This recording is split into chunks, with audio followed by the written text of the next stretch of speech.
There is a common perception that friends with benefits never works because one of the two parties gets too emotionally invested in the arrangement. In my experience, I disagree.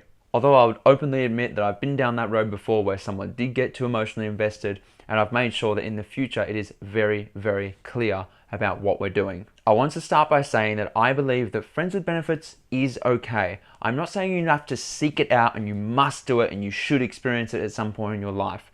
But if the opportunity arises, you shouldn't dismiss the idea based on what people are telling you. It's also not something you should be looking for based on what other people around you are saying. You'll know it when the opportunity comes up, whether it's a good opportunity or a bad opportunity, of whether or not you should be pursuing friends with benefits. Listen to your gut instinct. I've done it a few times in my life at different stages and for different reasons. Based on my experience, here are a few pointers that can help you try and make it as successful as possible. You need to be very clear with each other and need to be satisfied that you are both entering this arrangement on mutual grounds. Something you don't want is the other person to be more emotionally invested on a level where you are not before entering in it. You just need them to be honest about it. And if it's necessary, you need to actually be really blunt and get it out of them, because that will reveal where they are emotionally and give you an indication of whether or not it's a good idea to go forth with it. It also sets up the dialogue and the communication of being upfront with each other. Set up an agreement where if emotions get involved or life takes a turn for the other people because, life takes over,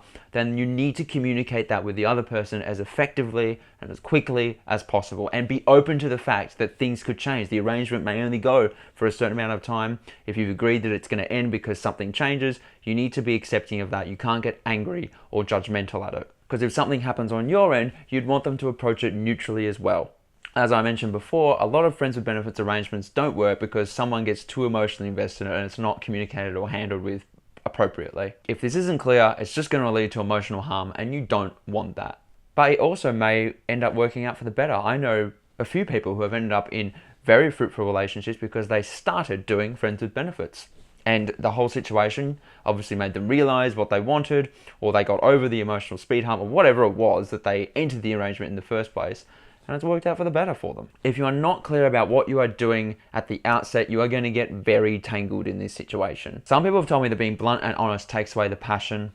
I really disagree with that. You can still be passionate and intense with someone even under this really direct arrangement. I guess that just comes down to maybe perspective and maturity and growth and whatever. As I said previously, I learned the hard way, which I'm sure many of you have done also. Many of you may have been an advocate for this type of arrangement once upon a time in your life, and now you're completely against it. I want to hear the reasons why. I'm genuinely interested to know. Have you ever been in a friends with benefits arrangement? Did it work? Did it not work? Can you give any more advice to people who are finding themselves faced with this situation? Tomorrow we are talking about sexual performance anxiety, something that is often never spoken about and something that affects almost every single man at some point in their lives.